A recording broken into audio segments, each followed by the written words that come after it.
WoW is gonna be dead again. That's what's gonna happen. Yeah, 100%, man. There's the video right there. Oh my god. I think that the people that are getting involved with this game, make sure to give it a like. Narc makes good videos about these other games too. I wish he'd do more of these. I love them. Pantheon, it just doesn't... Like, there's nothing about the game, like I said. There's nothing about it that looks appealing. Nothing whatsoever. And I am amazed that so many people, like, wanted to back the game and support it. And I wish it wasn't like that. I wish it wasn't, but like I guess I'm not the target audience, which is fine, right? But I think they should make Pantheon for, like, in a weird way, Pantheon should be a game. If I like Pantheon, then that's a bad thing. Because I don't like that style of game. And the style is not meant for people like me. It's meant for, you know, people 10 years older than me or 5 years older than me. It's made for an older audience that used to play those old RPGs back in the year 2000 or something like that. So it should be made for those people. So yeah.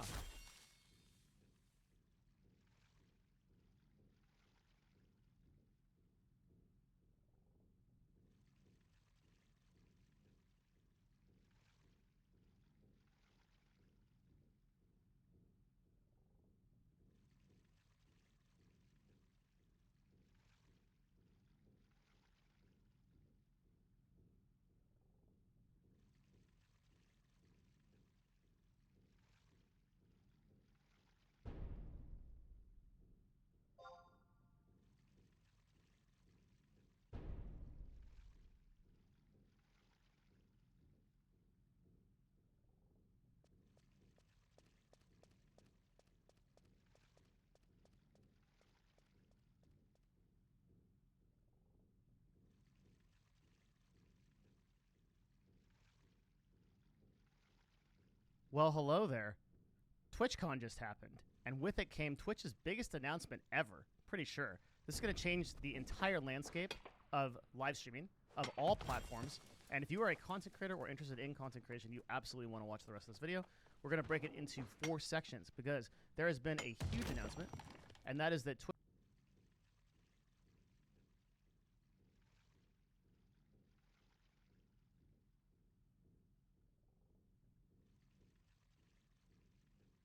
Twitch is finally doing away with simulcasting. That is to say, they're allowing it. They're basically allowing you to multi-stream to multiple different platforms, any platform you want, in addition to Twitch at the same time. So people that have followed the Devin Nash channel before, they know that this is my biggest criticism of Twitch for years, is that they have been unable to do this. We're going to talk about why later, but they've basically been unable to do this. But previously, if you were getting paid by Twitch in any way as like an affiliate or a partner, basically someone that is associated with a website in any kind of contractual way, you were locked into only streaming on their platform. And now that is completely gone. They were kind of like halfway about it. No one really understood it. And so they've updated their guidelines and they have now allowed it. So we're going to break this video down into 4 sections. Multi-streaming, what it means, new streamer best practices, or just streamer best practices, kind of like new comma streamer, not new streamer. Why did they do it? And then the conclusions and what's next. 4 parts, starting with number 1. We're not going to read all this crap. I'm just going to kind of explain what it is. Basically, I've explained it a little bit before, but it just means that before you could only stream to Twitch pretty much if you had any kind of contract or affiliate, which is super easy to get. And I would recommend universally that nobody takes affiliate. It didn't make any sense because multi-streaming was always more beneficial. We'll talk about why that is. And I think you'll kind of understand, this will help you understand why multi-streaming is that way. Okay? So simulcasting guidelines, again, basically they're saying, yeah, it's totally fine, but hey, you can't like do anything that lowers the quality of the Twitch user experience. You can't like provide links, or you can't. A big one is like you can't combine chats. And I'm just going to tell you right now, just ignore all this, okay? And just do it anyway. It's absolutely unenforceable. There's no way that they're ever going to come up and any of this is going to happen. That's not my official agency recommendation, by the way, but I'm just, it's like, I can't think of a single person that was banned for multi-streaming, even when the guidelines were there. So I don't think anybody should read this and be like, oh, well, I have to like take all these measures to do this. You're going to see through this video that the benefits of multi-streaming are just so much more than like any of this BS. We're going to recommend some programs. It's going to be great, okay? But yeah, it's unenforceable. The rules don't really matter. Rules don't really matter. Multi-streaming is effectively allowed. Okay, and you can basically multi-stream anywhere. We talk about the best platforms and everything. again, like they're saying, well, you can't combine the chats or whatever, but you could just read out the question. So they're saying, well, if you don't want the chats on your screen, you want to abide by the Twitch rules. Okay, great. Then just say something like, oh, hey, John from YouTube says, or like, oh, our guy from our Kick chat says, like, right? Like you just say that and just respond and solve that problem. And then also you're simultaneously like shouting out your other platform, so it's good. Cool. So multi-streaming. Well, why is this like important? Who cares? Okay. Well, multi-streaming is always better than just streaming on Twitch. And there's a couple of really important reasons for this. The first reason and the most important reason is that Twitch basically has no discovery. Okay. No one can really find your streams, but YouTube and TikTok do have these features. So on Twitch, you got this big system of just a bunch of broadcasters, and when you go to a category, it's either sorted by viewers or it's sorted by recommendation algorithm that generally recommends higher viewership. So if you have low viewership, being like between, your skill has increased. It's really, really hard to get discovered on Twitch / kind of impossible. But on YouTube, they have a totally different kind of search. They have algorithmic discovery via their live streams, meaning that YouTube just recommends it based on what they think that user actually wants to watch. And so you're way more likely to get in new viewers onto your YouTube live streams than you are ever to get them on Twitch. Therefore, streaming on YouTube at the same time just categorically gets you more growth. But it's even better than that, because if you can get on TikTok, TikTok actually has an advanced recommendation feature. And it your skill has increased. Influence your pipeline. We'll talk about this a little bit more later, but TikTok can literally bring your broadcast from 1 viewer to like 700 overnight, especially if you're doing something interesting or viral. So multi-streaming is just better, straight up. It's just a better thing to do. There are some people who say, I'll just like very quickly address this because I know it's going to come up, and it comes up in every time I talk about this subject. There are some people, even really prominent content creators, that will say, don't multi-stream because it dilutes your audience. It doesn't like, these people just don't know what they're talking about. Okay, I run an agency. We've analyzed thousands of live streams. We continue to analyze them daily. Multi-streaming is categorically better for growth. There is no debate to this. Don't listen to dumb content creators who don't know what they're talking about that say multi-streaming is not right. They haven't done it themselves. They don't know what they're talking about. Multi-streaming is 100% better for anybody who is trying to really build a brand, especially if you're a small broadcaster. Okay, and now you'll find throughout this video, it's universally better for everybody. We're gonna go through the FAQ real quick, which basically there's been some questions. So I also want to make this a video for content creators that are coming here that are like, well, like I want to learn about it. Do these guidelines apply to all streamers? Basically, yes. So this does apply to affiliates and partners, but they are saying here, unless you have an agreement with Twitch that requires exclusivity, who is that? You're basically going to know if you're that person. Right now, that kind of applies to like the top 500 broadcasters who have some kind of top like bespoke deal with Twitch that specifically denotes that they are exclusive, usually because they're being paid for something or there's some kind of deal going on. You'll likely know if you're watching this video and you are that person. If your question is, am I exclusive to Twitch as like a regular partner or affiliate? As far as I know, no. Okay.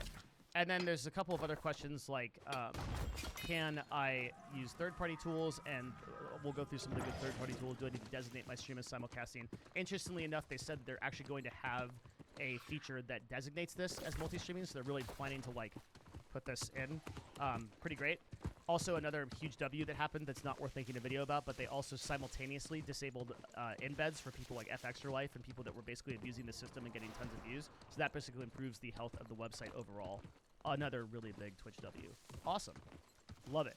So that's the fact. So basically, multi-streaming just universally across the board is going to improve your discovery. Let's get into like new streamer best practices for our part 2. Like, what do you do about this?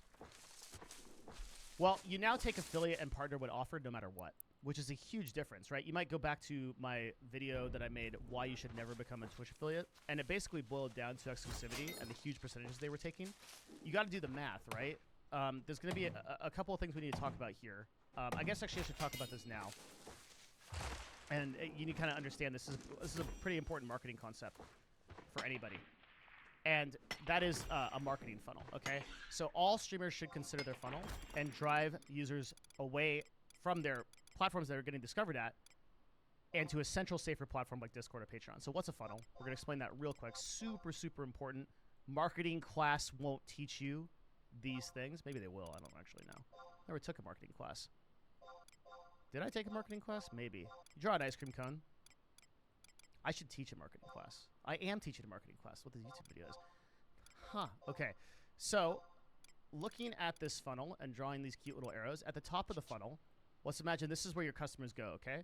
So the top of your funnel here, this is the first. You've like, been place where examined. your customers reach you. This is how they discover you, right?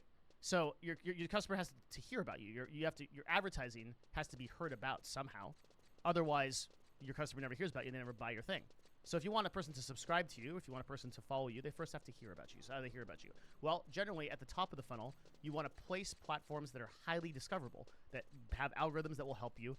People come to your broadcast, come to your YouTube channel, whatever. So again, I've always kind of criticized people that have Twitch as a primary focus because there is no top of funnel for Twitch, right?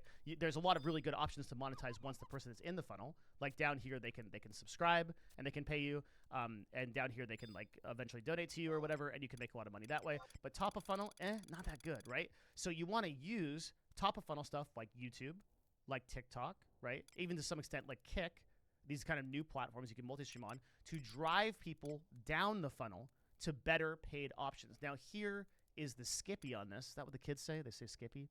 Here's the Skippy on this, okay? Twitch takes like 5 billion% of your money. They take 50% of your money, really, like from subscribers and from, and if you make a lot of money, they can take up to, down to 30%, take 70%. But that still is peanuts compared to like a Patreon, where Patreon only takes like 8%. So I would argue that you have to kind of change your whole mentality. And if you're a content creator and you're thinking about multi-streaming, it's probably the most important part of the video for you. You have to think about your whole mentality of how you did this before. Previously, I think a lot of broadcasters, they think, okay, I'm going to build a community on this platform, and I'm going to get all my users living on this platform, and then they're going to pay me, and I'm going to make big bucks streaming video games. It's going to be great. And the problem with that is that you are completely beholden to that platform. So if you do something that they dislike, or like more likely, they just change something in a way that doesn't benefit you because they're always going for like the whole and like the macro idea, right? Very possible they do something that just doesn't help you, and you're screwed because your entire audience is on that platform. So you want to drive people through the top of your funnel now, and it doesn't really matter so much anymore where they're watching your stream. What matters is where they end up as your customer. Your customer in this case might be your subscriber, and it might be like your follower, might be whatever, okay? So we now take affiliate and partner no matter what, because previously, now that you understand the funnel, the problem with funneling before was that if you took affiliate and partner, you basically eliminated this whole part of your funnel. And you only had people that you were lucky enough to come in from Twitch, usually people you were getting from other places like posting on YouTube. So you never wanted to take affiliate or partner, but now that you can multi-stream, it doesn't matter, right? You just take every benefit you possibly can. So if they offer you partner, hey, take it right away. If offer you affiliate, you take it right away. No problem. I can still multi-stream, no issue whatsoever. Great, good stuff. Where should you drive the bottom of your funnel, your audience? Well, I think the best place right now, and I have no paid interest in saying this. I run an agency. I don't sell to anybody besides a very high-level brand, people that want to do advertising. So you are not my customer here, but I think that Patreon is great. You keep 92% of the income versus 50% on Twitch. That is a huge number if you just do the math. It means like if you've ever looked at the Kick people that are offering 95% of a sub split, like the difference in what people are getting paid, just the percentages. Like just look at like taxes, right? This is why people move out of states like California. I moved out of California because I had to pay 12% on state tax. Like percentages matter a lot.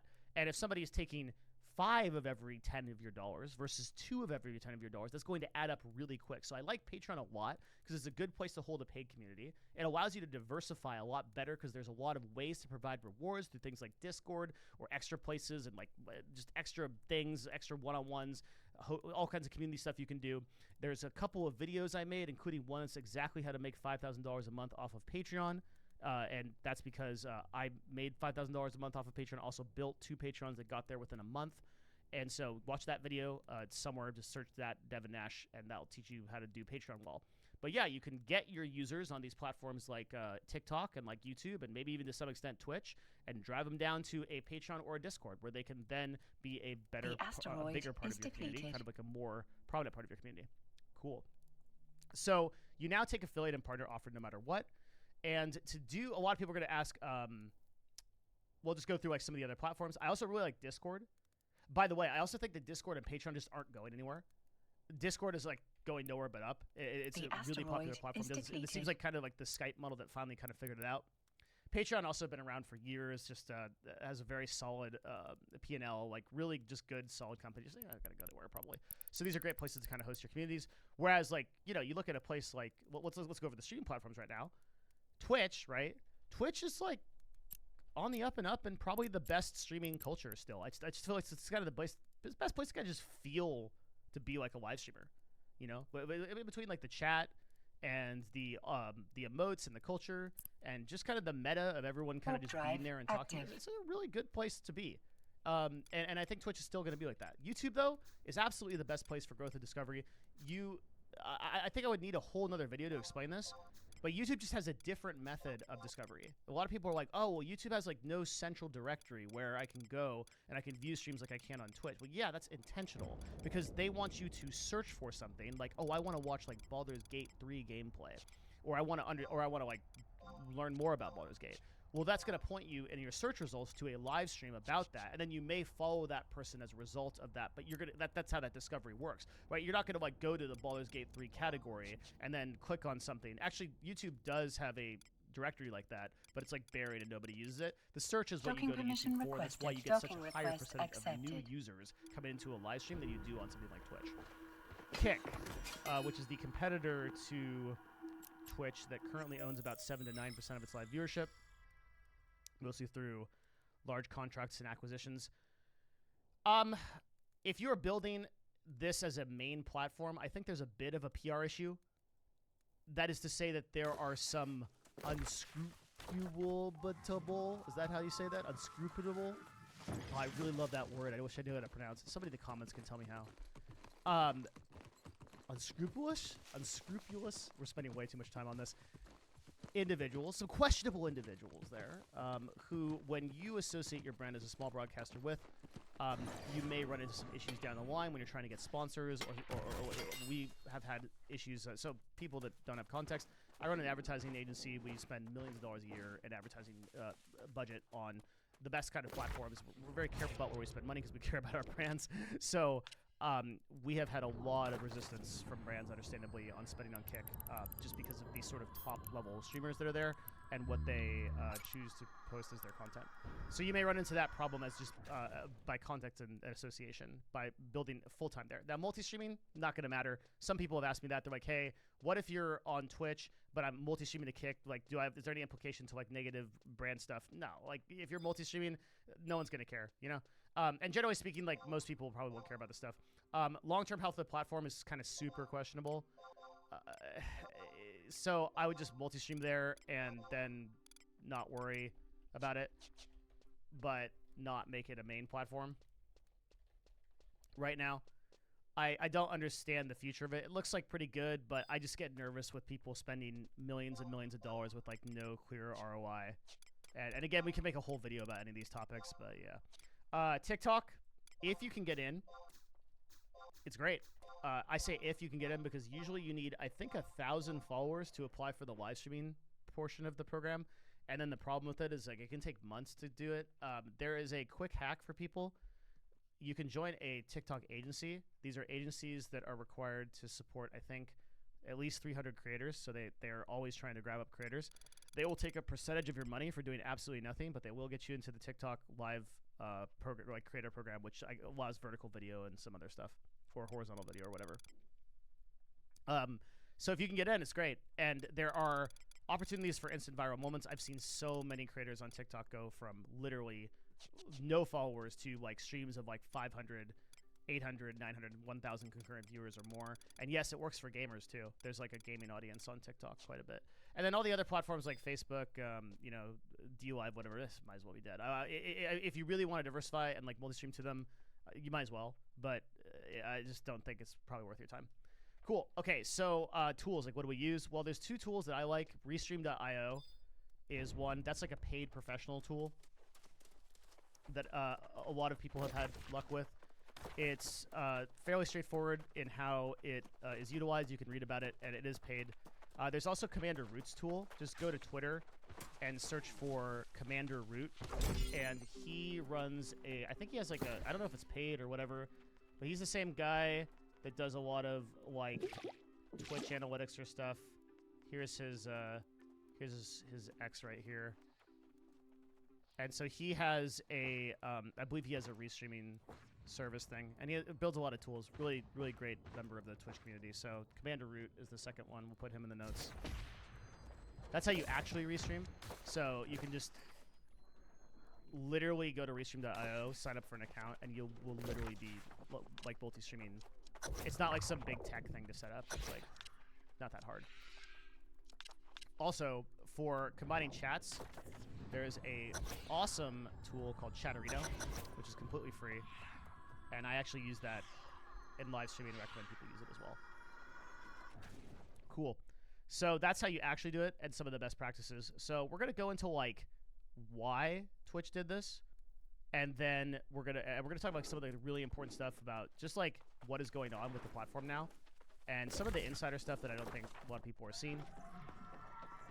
Before we do that, let's do... No, I think we'll do it later. Yeah, let's do it. Let's do why Twitch did this. Then we'll do the big conclusions and stuff like that. Why did Twitch do this? Well, I don't think it's for the reasons that I've seen, but we'll get this obvious one out of the way. So Twitch is getting a huge amount of pressure from Kick, actually. So Kick is a website that was started by a few people who, as far as I can tell, basically just weren't really happy with like what Twitch was doing at the top of the ecosystem. And we're like, you know what, we can like do live streaming better. And we're going to offer a 95% sub split. We're going to make donations free. So like the little currency you use to donate on the website, minus like a payment processing thing, is basically free to use. No percentage that goes to the site. And they also pay a salary, basically. So if you want to understand like anything about Kick streaming and like who they pay, you have to understand that every one of their contracts is hourly. Like even including like the SQC deal and all that stuff, the really big ones. They pay you, and it might be a very high hourly rate, but their idea is we'll pay you hourly to be on Kick. So they're even like implementing these kind of creator programs where people can make a salary for streaming, which is great. So Kick has actually put a lot of pressure on Kick. I think they have super succeeded at what they were trying to do. Now, I think I'm going to tell you what I think their financial model is real quick. Essentially, if you pay someone a salary, right, but you know on the back end how much you make per customer, you just have a simple math problem, right? And I'm not saying this is 100% true, but this is just my professional opinion. I think what they're doing is they're betting that a lot of the people that go to Kick will convert to Stake, which is their gambling website, where the LTV, or lifetime value of a customer, is probably north of like $200. And what they're betting is like, well, we know that if we pay streamers to get new viewers on, we know like the average value of a user. Because like something like, I think there was some leaks, it was like 2 to 5% of the people that end up on Kick will eventually go to Stake, which is an amazing number if that's true. And then, you know, your LTV is like $200 per customer or even more, because those people are going to spend a ton of money on gambling. Then, like, Kick has essentially solved the business model by saying, hey, we're not going to play Twitch's game, where we're going to, like, go out and we're going to try to, like, make this make sense by, like, taking percentages from streamers and creators. We're just going to ignore that, and then we're just going to monetize on the back end through gambling. And, like, there's some ethical concerns to that with some people, fine, including me. But it is what it is, right? Like, that's just kind of how it's working. Regardless, it's really put Twitch on the back foot. And now Twitch has to bet that they will win the fight on the community experience. The experience of being on Twitch has to be better than it is anywhere else, which is kind of problematic sometimes, right? Like the YouTube player, right, is way better than the Twitch player, and some people just like watching and rewinding VODs, and there's just better features and less bandwidth problems, and generally speaking, the content delivery network on YouTube is just far superior. It's just heavier servers. It's better. So Twitch needs to bet, okay, we're going to have the best community experience. And now, here comes the real big reason. You understand this, that the King is kind of put on the back burner a little bit. There's some competition there. Previously, if you remember my funnel talk, right? When Twitch would lock people into affiliate, that's effectively a new streamer. So affiliate was like you had like 5 viewers convert to your 4 and like some number of followers that could really small, you could sign up for affiliate. It became an affiliate. And there was like all these people that were like, oh, is this like path to affiliate, path to partner thing that people would follow. So new streamers, when they were making an evaluation of what platform to stream on, had no problem signing exclusivity to Twitch, right? Because they were like, well, this is just the place you do this. But after Kick came along, Twitch's biggest fear, you gotta understand, is that like the latest, biggest upcoming streamer, right, is Kai Cenat. And Kai Cenat, massive broadcaster, went from basically being unheard of a year ago to like 60,000, 70,000 like people watching a stream at any given time, and rightfully so. Amazing entertainer. I talked about him before. I have a video about him. So where did Kai grow up? Kai grew up on Twitch. Kai came up on Twitch.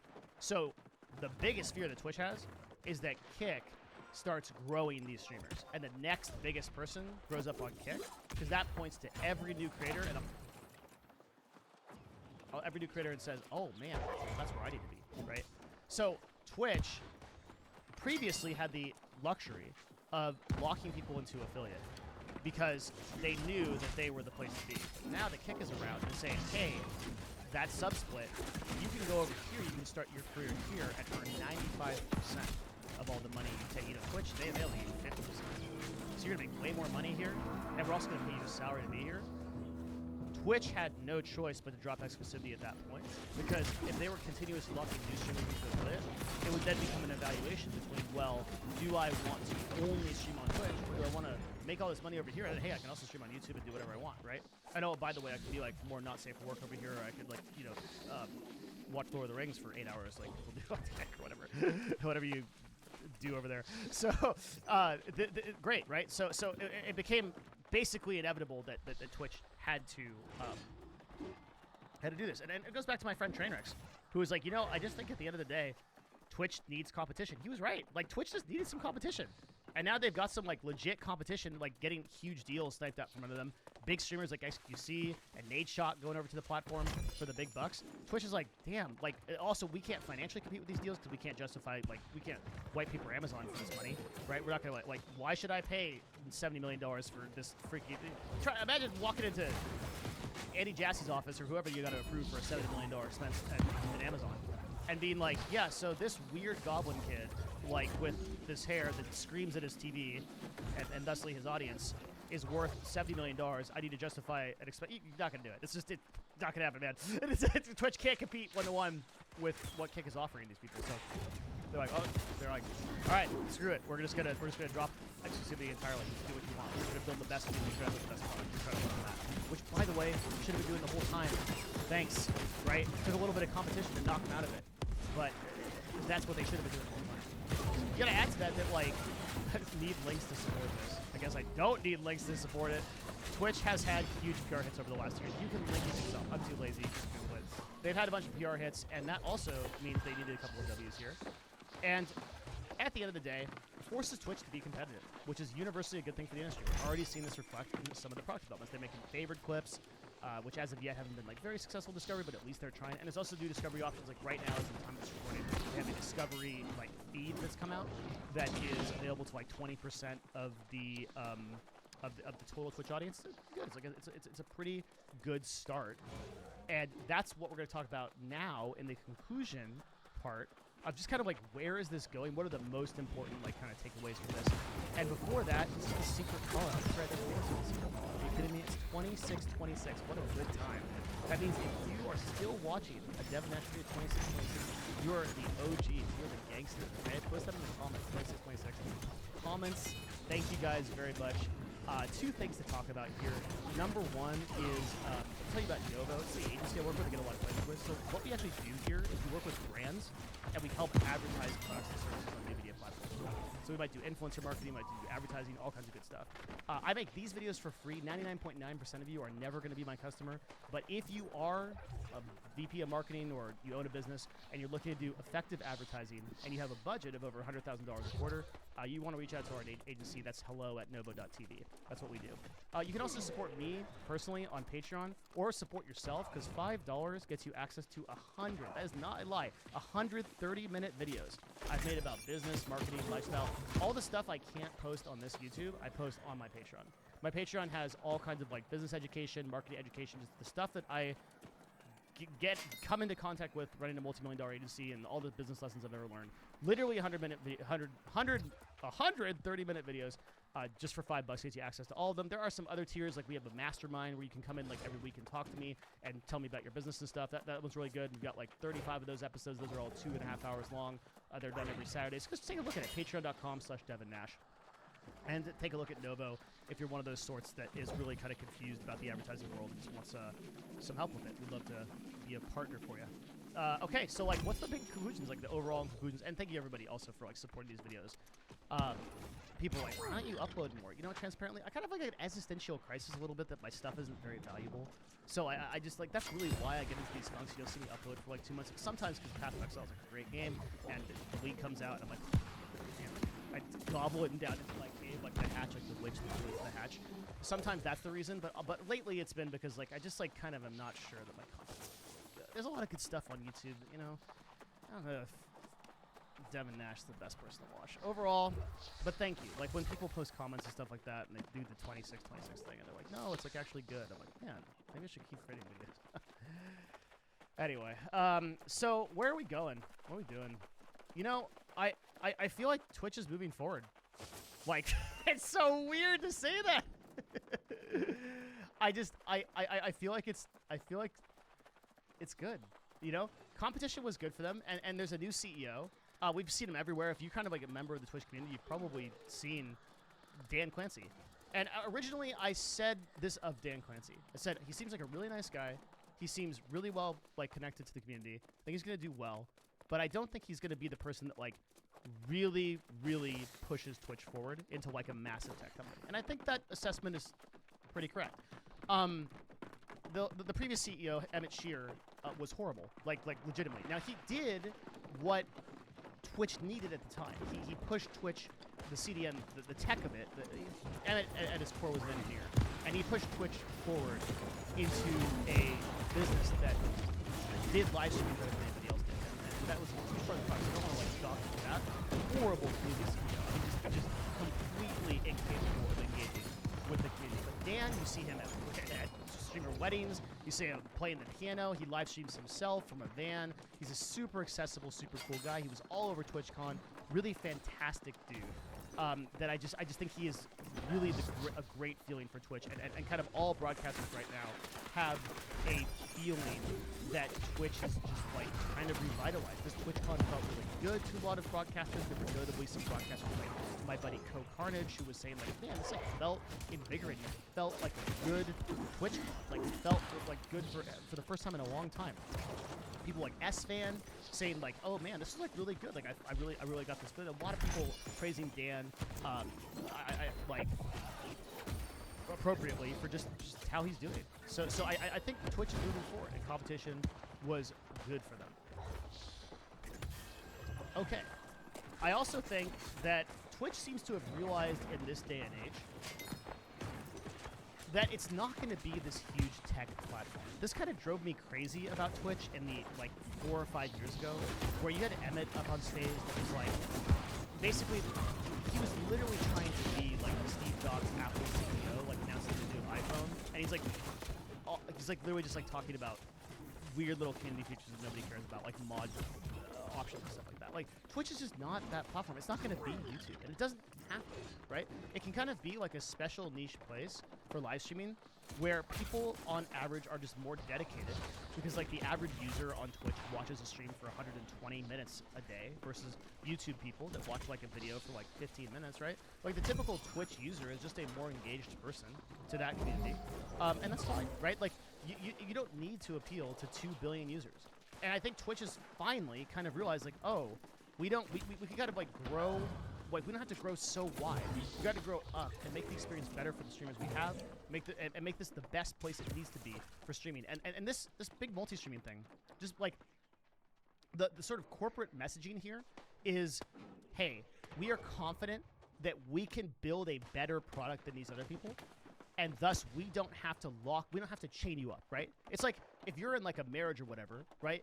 You're not gonna like chain your husband in the basement and not let him outside, because you this might be a terrible analogy, but because you're like, yo, you can't leave anywhere else. You can't go to the store or whatever because I don't trust you, right? Like I don't no, like you're confident in yourself. You're confident in your relationships with your friends, with people around you. They're like, yo, like you be you, do whatever, and like and we're gonna push this thing forward based on the quality of like who we are and what we are. And companies are at their best when they do that, right? So Twitch needed for years to be able to say, hey, yeah, you're like, there's roping people into the affiliate.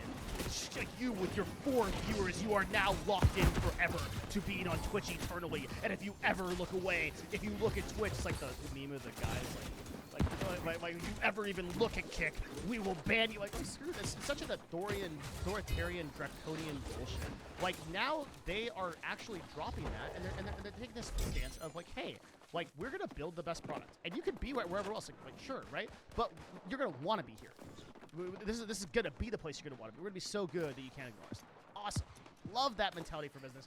It just shows that the organization from the top down is like starting to get it. Good, right? Huge W for all streamers. Like, that's my only point here. That's what I just wrote. That's all I wrote. And as a result, again, everyone should accept partner in affiliate now. Period. End of story. Right? There's no reason not to. And lastly, I just think this should start to change your mindset for all you content creators out there.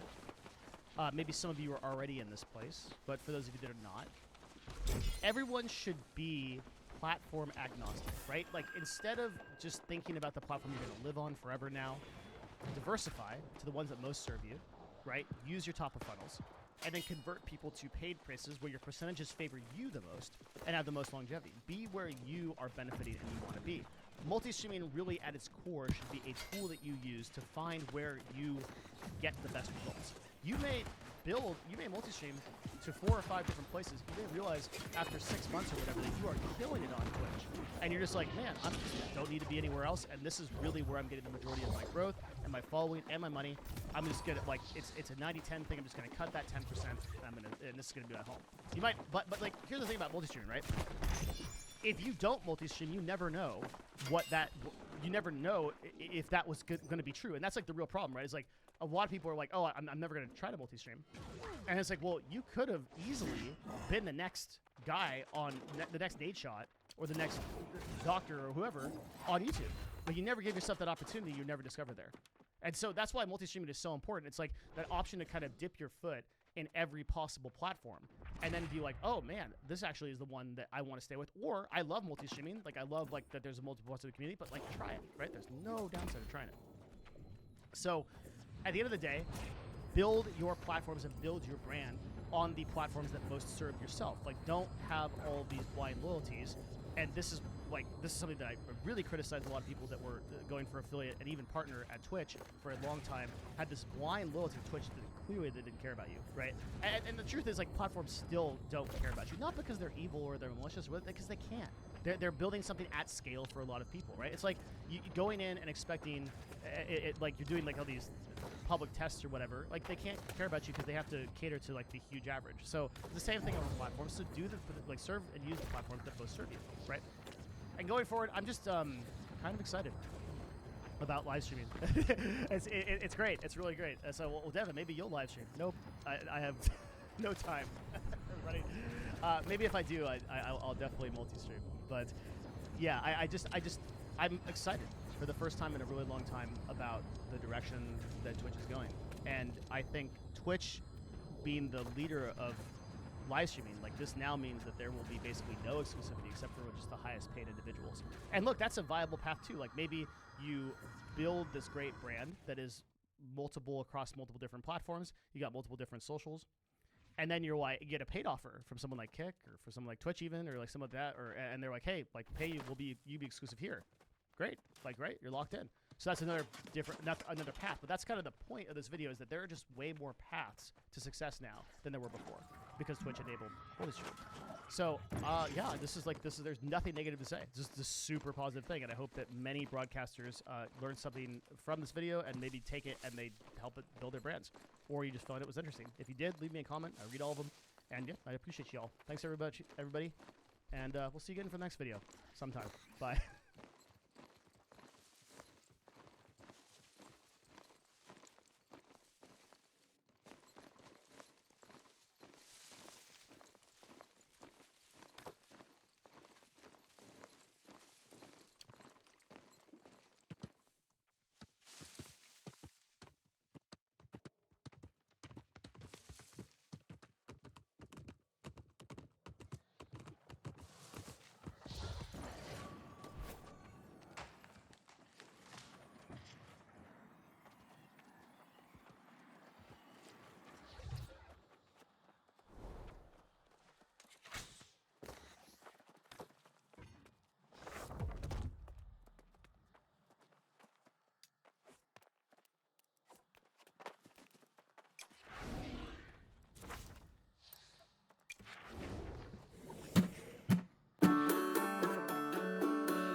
the Young Turks, a Democratic presidential hopeful.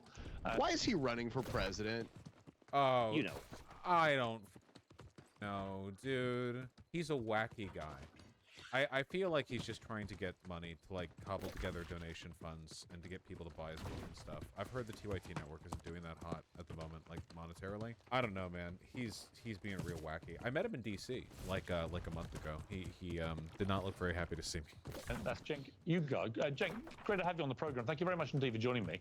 I've been following your tweets with interest this week. You've been getting increasingly angry, I think it'd be fair to say. You said, I'm now enormously frustrated by US and Israeli governments. You know, he tried to run for what, Senate or something, and he couldn't even win a primary or anything. There was a special election in California for a House rep seat, and he did quite poorly. Oh, that's what it was. That was like, that for me, it was that, and it was the Joshua for Congress guy in Washington that were like the two big examples of how internet clout does not a candidacy win. You know, it does not translate. I'll give you two more examples, but it's in another country. It was Dankula and Sargon running over in the UK. Oh no! It's like being popular online actually makes you a worse candidate somehow. American acts in Gaza. I will not be shy in sharing that opinion on Piers Morgan's show today. Why are you so frustrated? Yeah. Well, honestly, I didn't expect the framing that you put on this segment, and it's framing like that. That's disgusting. So I don't see what this has anything to do with anti-Semitism. I formed Young Turks and TYT with two Jewish friends who are some. I feel like the anger that he has is played up a lot. They had a documentary that they funded themselves. It was called like Mad as Hell. That was the title of it. So I think he wants to kind of have that persona as like a tough guy who's mad all the time. You saw how he was acting when Alex Jones broke into their set, and he was like, "We talk about Saudi Arabia all the time." Oh, you know? yeah. Incredible. Yeah. Like, friends growing up, we've known each other and been brothers for over 40 years now. So I think what Hamas did is disgusting. I cry for those Israeli innocent civilians. But do I see you guys crying for Palestinians? I mean, Chris Christie was just on here treating it like it's no big deal because what, Palestinian lives don't matter? I think the real bigotry here is saying that Palestinians, we can kill 3 times as many of them already. And this is the appetizer. Netanyahu and his barbaric government have not even started the entree of murder and death and mayhem they're about to do. And that's somehow okay, killing 3 times. Is it wrong that every time I hear Netanyahu, I literally think of Net and Yuhu? Like how that stuck in my brain forever. You know, remember Kanye when he had the net in the bottle of Yuhu? Oh Christ! Yeah. No. Okay. Yeah. I forgot about that. Yeah. It is really cool right now how like half of all journalists in the Western world, their job right now is to like look you directly in the eye and say, do you oppose genocide? Can you answer to this horrendous anti-Semitism you just expressed? You know, and that's just the entire discourse. I'm reminded of the Palestinian representative from the Palestinian Authority rep who was doing interviews in BBC. He was doing like 5 a day, man. He was like racing between studios, and he found that some members of his family had been killed in Israeli airstrike. And one of the BBC interviewers opened with, "Hey, just heard that some of your family members died. That sucks. Hey, do you condemn Hamas?" Like, not even an exaggeration. Not even a little bit of an exaggeration. Like, holy shit. And that's just all journalists right now. That's what you go to journalism school for. It's how to disingenuously weaponize anti-Semitism to cover up war crimes. That's powerful. That's a powerful move there. Like, hey, yeah, sorry about your family. Do you condemn Any Palestinian civilians, let alone the occupation, which is bigotry by definition. We say that everyone in the world can defend themselves, can have their own state, can have sovereignty, except the Palestinians. And the reasoning behind that is the Palestinians are what? They're what? And the idea is that they are savages and that Muslims are too violent and cannot control themselves. So they must be occupied for 56 brutal, disgusting years. So I've had enough of the bigotry against Muslims and Palestinians. And I need you to speak out against that instead of covering every outrageous, atrocious action of the right-wing government of Israel and going, oh, it's anti-Semitism. No, and there is global anti-Semitism. There's anti-Semitism here in this country. 2 synagogues were shot up, Pittsburgh and in Southern California. We fight against that all the time. But then whenever Israel is criticized, people go, oh no, it's anti-Semitism. No, there's real anti-Semitism. Okay, Jack, let me instead respond. of that, instead of attacking that, all you guys ever do is hide behind the veil of anti-Semitism. Do you know why Palestinians might not like Israelis? Because they've been oppressed for 56 straight years. This is Cenk's greatest strength as a commenter and as an interviewer. It's that he never shuts the f up, and he's very loud. It's actually incredibly useful. He's like a truck, like beep beep. He just like rams straight through the conversation. It's a very powerful rhetorical tactic, especially when your opponent, Piers Morgan in this case, is a giant cuck, like Piers Morgan is.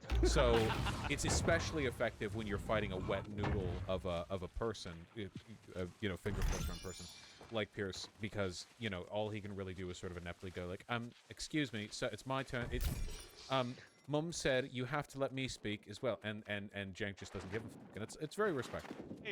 I hear you, and let me respond. A, I'm not you guys. I don't think I fit into any neat fit on this issue at all. Piers Morgan. B, I've Piers Morgan, they, them. Yeah, Piers Morgan with the guys is not a gender-neutral addresser, by the way. More fairly than most people. I've had many pro-Palestinian voices I've given a huge platform for. They've been getting enormous audiences, from Bassem Youssef to others, and I've done that quite deliberately because I think these voices are important to be heard, including yours. I certainly wasn't accusing you, by the way, or your organisation of anti-Semitism. I have found it, as somebody who's always identified as liberal myself, I've found it very dispiriting to see people who call themselves liberals, whose instant response, it seemed to me, to one of the worst terror attacks we've ever seen was to immediately side with the place where these attacks have been launched from. Now, I don't tar all Palestinians with the brush of being Hamas at all. And in fact, the sooner Hamas are out of there, the better for the Palestinian people and the world. But I just think the only human response you can have is, as you did, by the way, to your credit, is it was disgusting what happened on October the 7th. Now, the question then becomes, what is a proportionate response by Israel?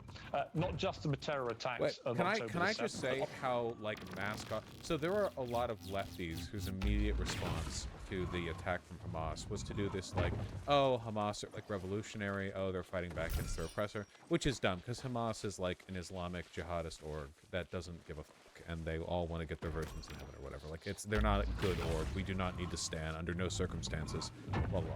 But Cenk is not like a Twitter lefty. I'm positive that Cenk at no point was like, yeah, go Hamas or whatever. So the fact that he still has to do this performative, like, condemn Hamas bit, or like Piers Morgan is like, oh, well, I'm glad you at least acknowledge that Hamas is bad, shows, like, it's so disingenuous. It's like if Hamas did not exist, Israel and Zionists would construct one, which they did. Hamas didn't exist, and then Netanyahu worked to fund and promote Hamas and basically disempower their alternatives. So, you know, that we live in that world. Yeah, I had to look it up because I didn't really know the history of Hamas, and that it, you know, it's been around for over 30 years, and that it was like an offshoot of the Muslim Brotherhood, which is a name we used to hear a lot during, you know, like the U.S. wars in the Middle East, like Afghanistan and Iraq and stuff like that. We would hear like Muslim Brotherhood all the time, but I didn't really know the origin of that. So like it was Netanyahu that kind of propped them up. Yeah, while he was yeah, Hamas. Sorry, I just want to say Hamas was they came about basically like in the 80s, and you know, obviously Palestinian people don't have a lot of hope in a diplomatic solution with regard to their plight. So the idea of like radical Islamism as a solution, you know, like, would you rather die to an airstrike or would you rather die like fighting for your people? That kind of shit, you know. Same thing happens everywhere. Mujahideen, Al Qaeda, like everywhere, right? And this is all like an open secret, right? Like, it's none of this is like a conspiracy. He and his government spent decades like making Hamas the only option for the Palestinian people by cutting off diplomatic routes, literally arresting members of their opposition and classifying them as terrorist organizations. And he's explicitly said he wants there to be like a religious Islamist leadership in Palestine, because the main thing that Israel wants is to make sure that they don't get the denunciation of the international community, and it makes Israel look much better if they're fighting against crazy jihadists and not like, say, I don't know, a secular humanist organization, which is what was there originally, and they got replaced.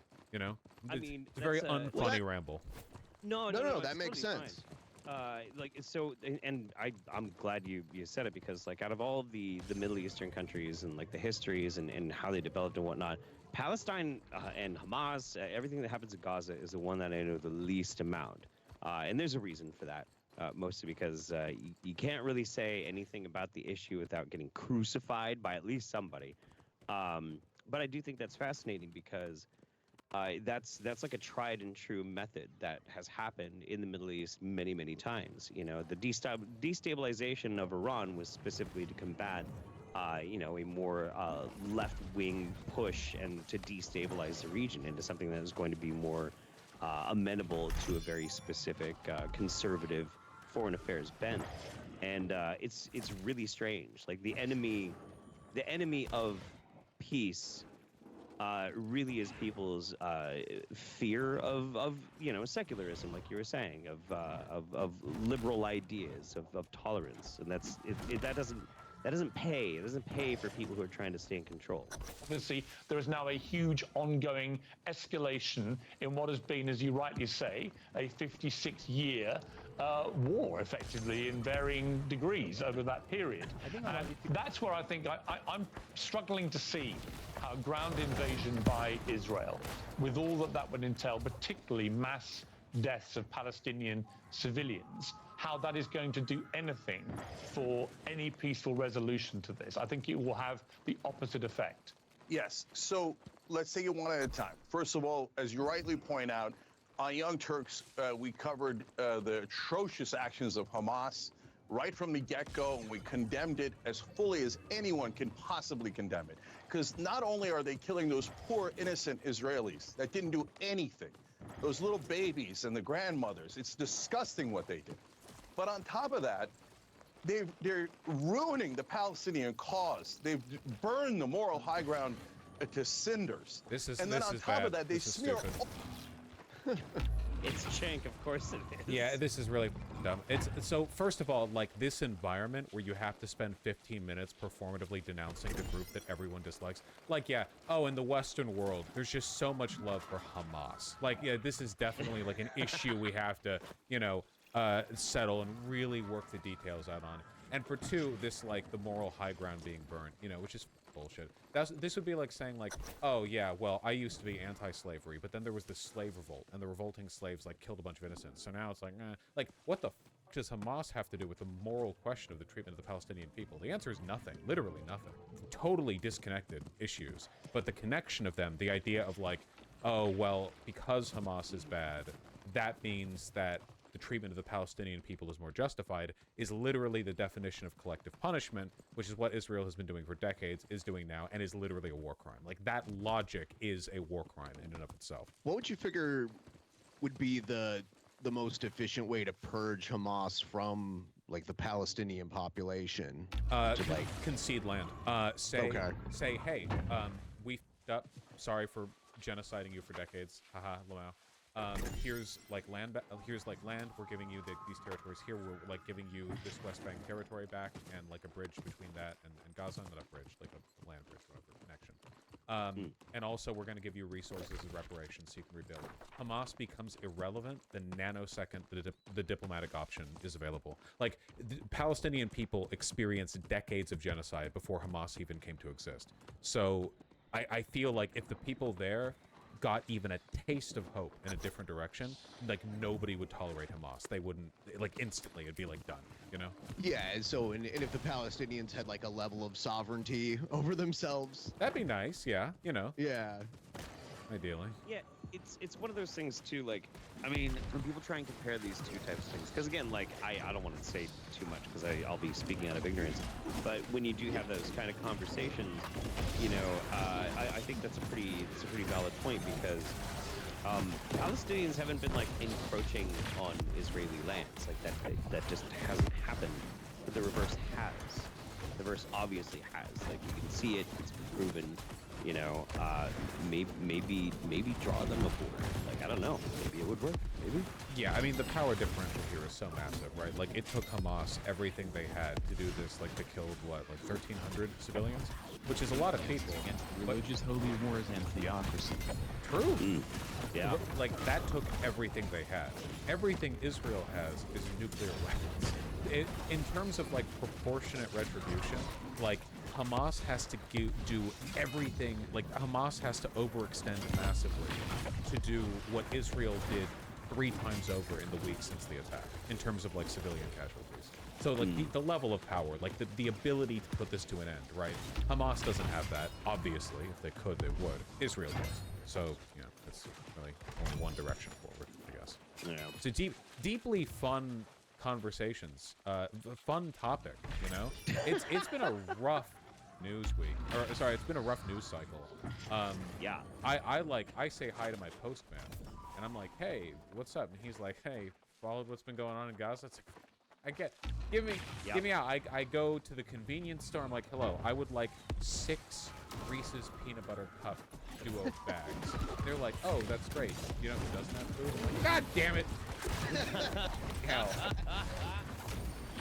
Yeah. No, I've almost completely disappeared from Shitter or whatever the fuck it's called now, purely because it's like there's nothing else happening. There's nothing else that people are talking about, and there's other shit that I'm actually interested in, but nobody's talking about it. It's all just this. So yeah, It's a very divisive topic.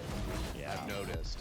I had to put my foot down earlier today. I was just doing a really casual little stream because City Skylines 2 came out. Very excited about that, and this guy started asking me about it, and I stopped the whole stream, and I'm like, look, I'm going to tell you this right now. I'm telling this to everybody. You only get one. You can ask me about it once, and if you ask me out again, I'm just banning you from the channel. I will not be baited into it. That conversation, I'm done. Do you think you could kind of like... No, you're like, I'm going to take a break from this. I'm done with this news cycle. I'm going to relax. I'm going to play some games. And then you just sort of fall into a trance while playing City Skyline 2 until you realize that you've built kind of a long city along the water, and then there's a small neighborhood, a rectangular neighborhood down by its corner that has really bad services. And you're like, yeah, just recreate. I just randomly decide to shut off all sewage and electricity. Yeah, and literally, water just to, like, yeah. you're like, why did I do? God damn, just keep accidentally recreating. It's just my casual genocide simulator. It's fine. You probably could do that. Man, I gotta try City Skylines too. I wasn't that sold in the first one, mostly because they did something that I really didn't like.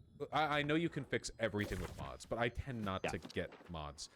I remember them saying in development, when they were building the first game, they initially had a realistic, like, city layout, like it would actually build out the way a normal city would, but they were doing it like American style, like everyone drives to work, and they realized if we did this realistic, 2/3 of the map would be parking lots, like always. Yeah.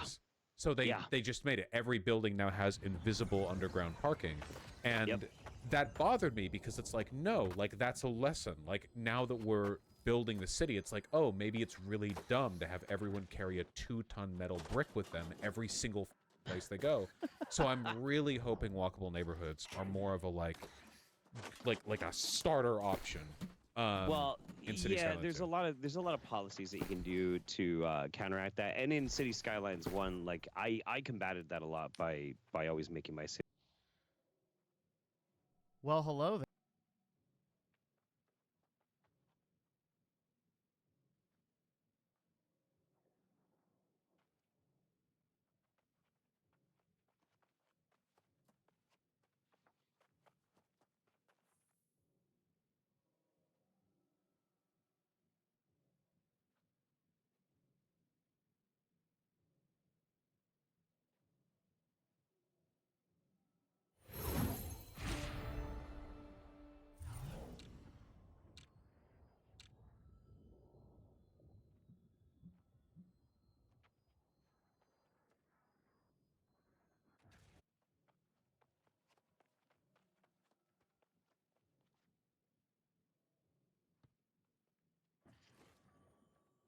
Assist democracy in Ukraine. because I do not believe that this is a war for democracy. This is a war over the balance of power in Europe. A war brought about by the desire for security on the part of Russia and the fear of losing power on the part of NATO.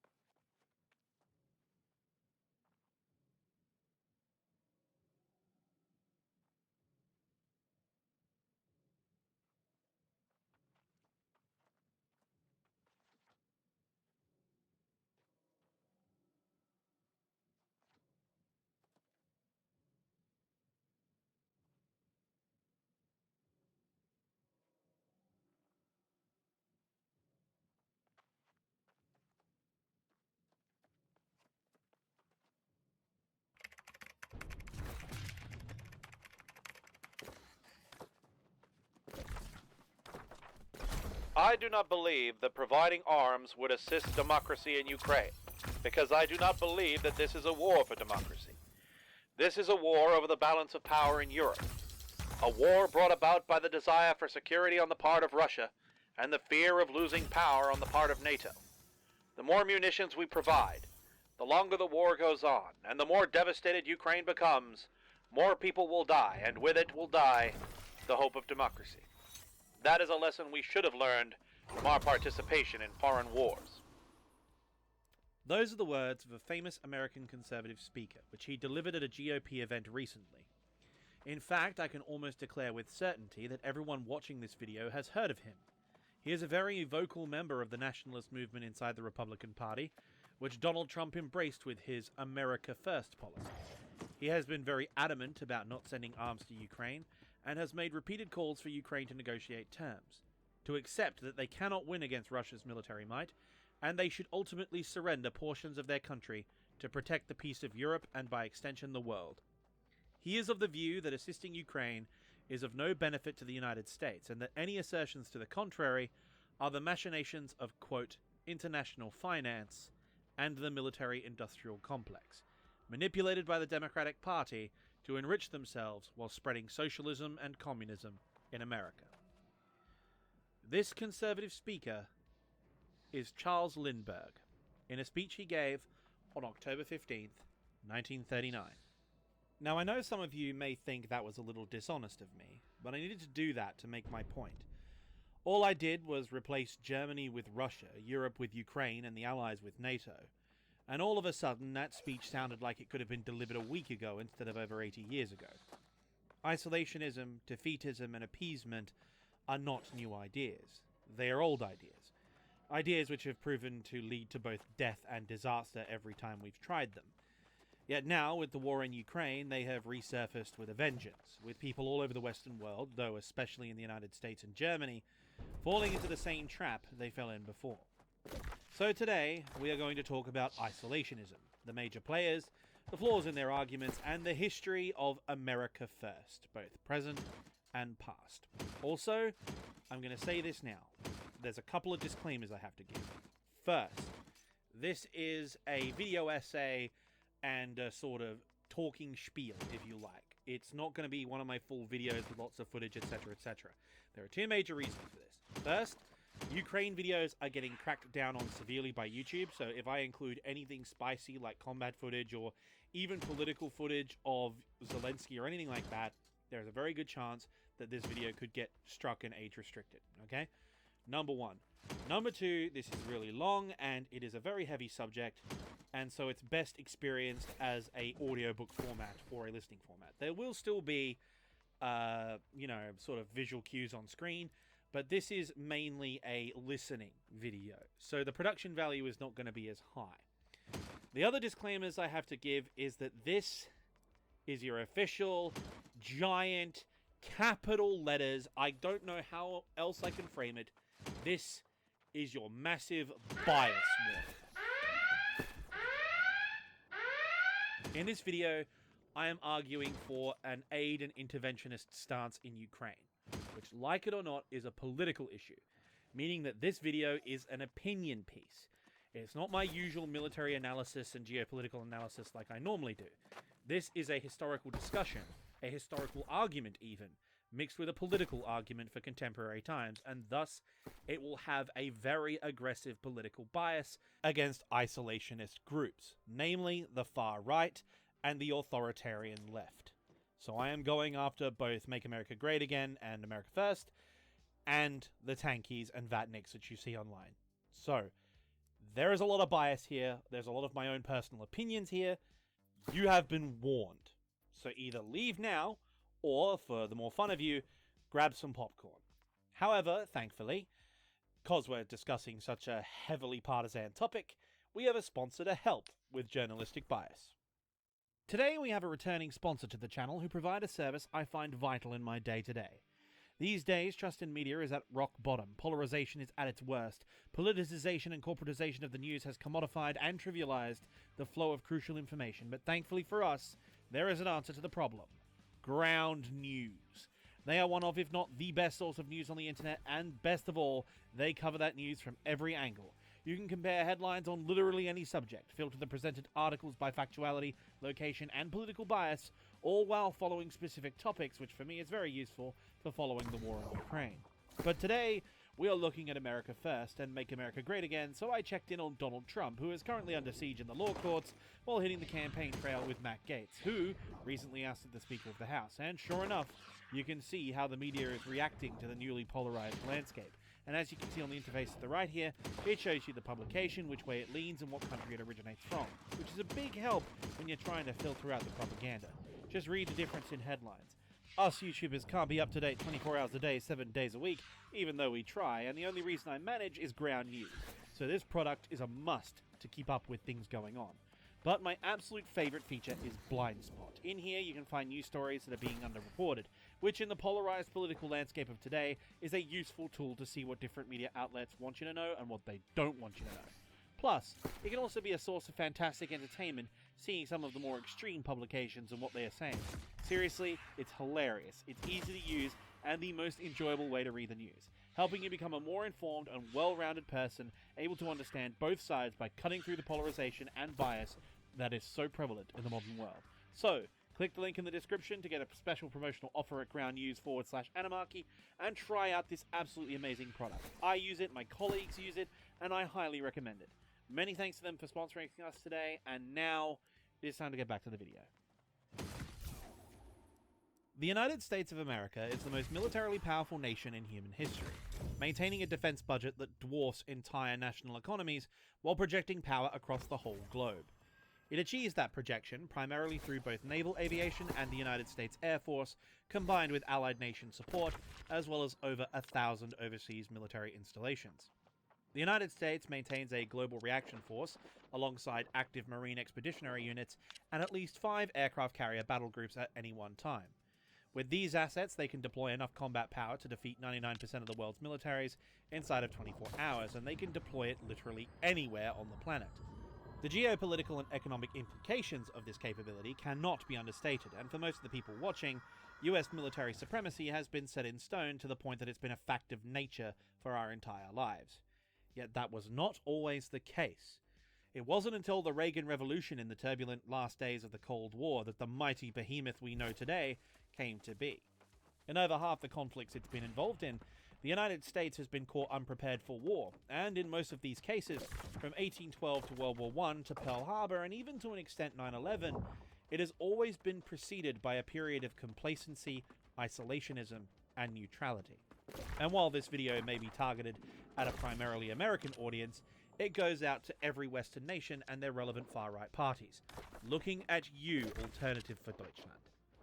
But before anyone cries partisan bias, if you think the Democrats dragging their heels or the far left and they're both sides are bad, I'm claiming neutrality bullshit are getting a pass, you are sorely mistaken.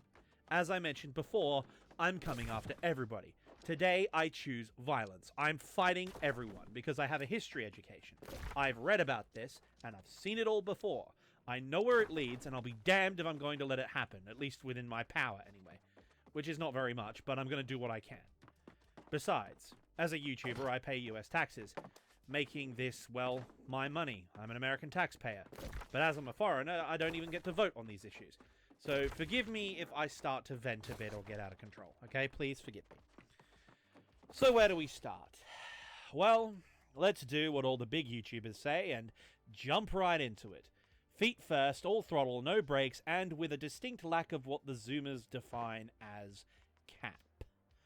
We are starting both literally and figuratively with the modern incarnation of America First, led by one president, Donald J. Trump. To call this man reprehensible and borderline treasonous would be putting it lightly.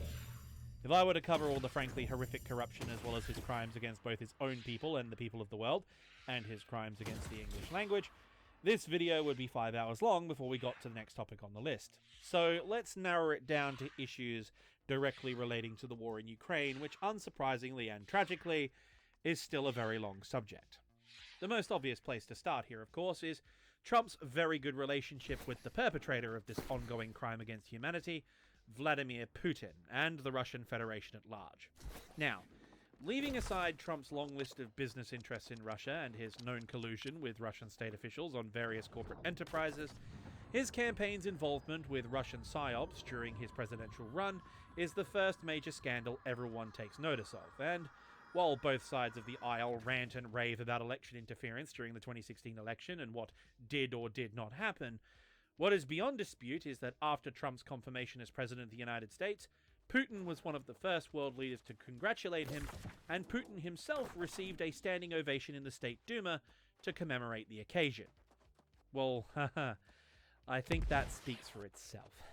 Now, I don't want to weigh in on that topic too much, but as a creator who covers this war, I have first-hand experience with the Kremlin Cyber Warfare Division. I have seen so many pro-Russian copy-pasta comments from both bot accounts and freshly made profiles across not just my channel, but all over Twitter as well, and on the profiles and channels of my colleagues like Dylan Burns TV, her and Laserpig, who in turn have shared notes with other major creators on this very issue. There is plenty of historical precedent here too. KGB had a long history of infiltrating the press throughout Western nations, and in the age of social media, both the FSB and China's MSS have extensive PSYOP departments waging war online. In liberal democracies, the free press and social media is a weapon they'd be absolute morons not to use. And so while I'll openly say and readily admit that the Democrats really lost the 2016 election by running the absolute worst candidate possible, and perhaps the only person in the entire country who could probably match Trump's level of corruption, Russian interference in support of his campaign is almost a certainty. And let's be honest, our agencies do it to other countries all the time. Australia's intelligence service got in serious trouble for bugging the phones of Indonesian senior government officials, including the president. And, just Google CIA operations in Italy or Operation Condor if you want to get really spicy.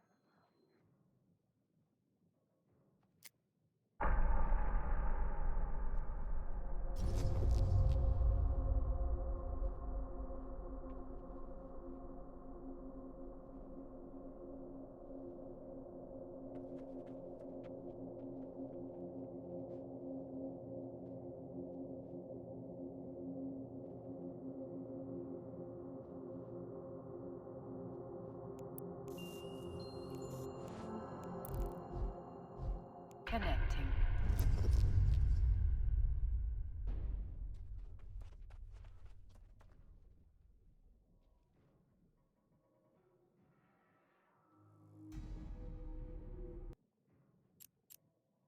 But back on topic. Why would Russia help a man who postures himself as very pro-military and a national strongman? In any other circumstance, such a president would be a devastating blow to the Kremlin. Remember last time? Ronald Reagan! Mr. Gorbachev, tear down this wall.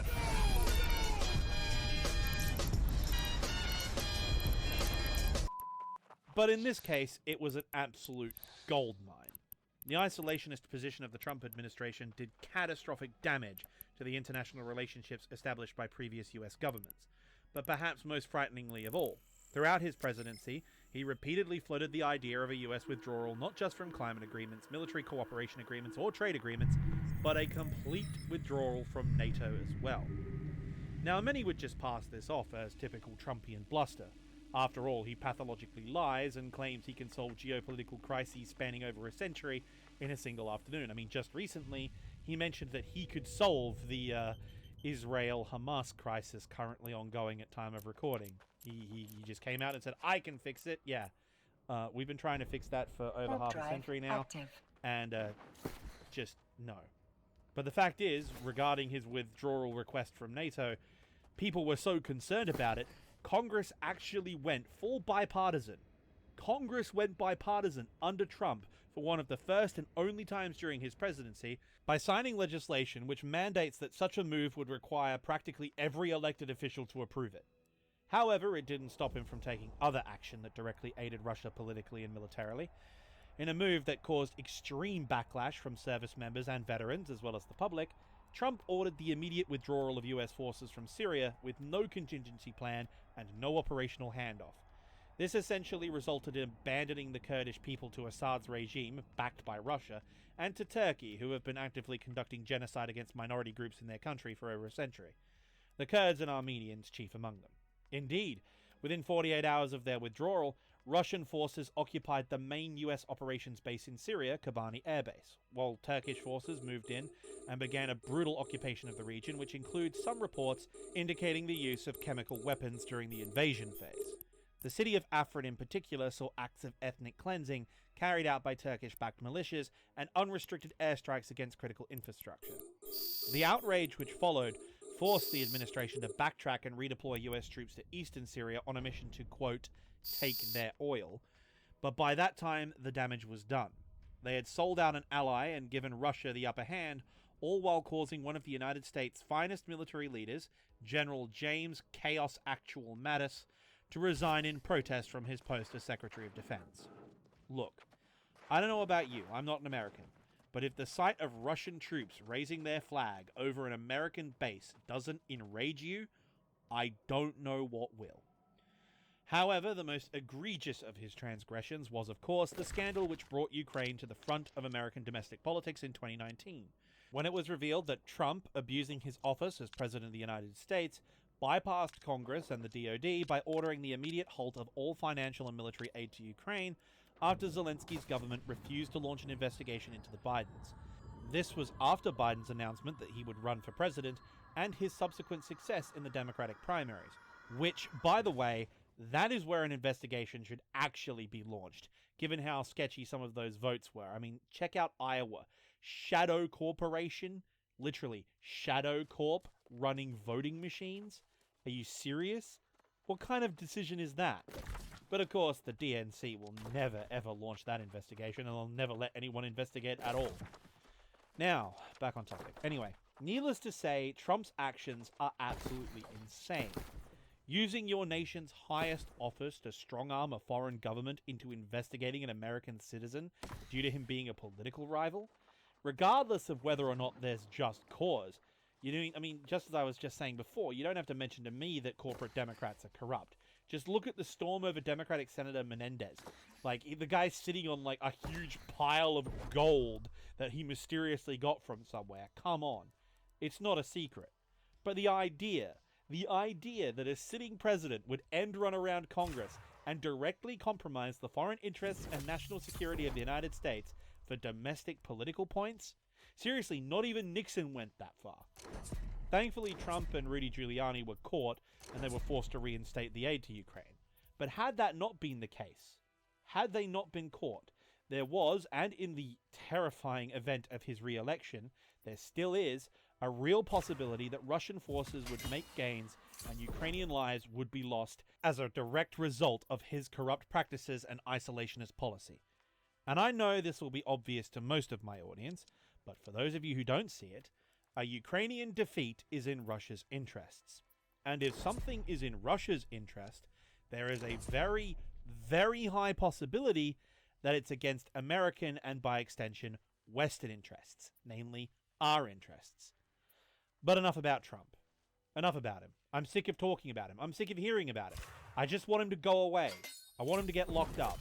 And if I went into a full deep dive on him, we'd be here for years, and all I'd get is a comment section with a collective IQ of 4 telling me I'm a Jewish communist lizard clone running a trafficking organization out of New England and to go back to real England.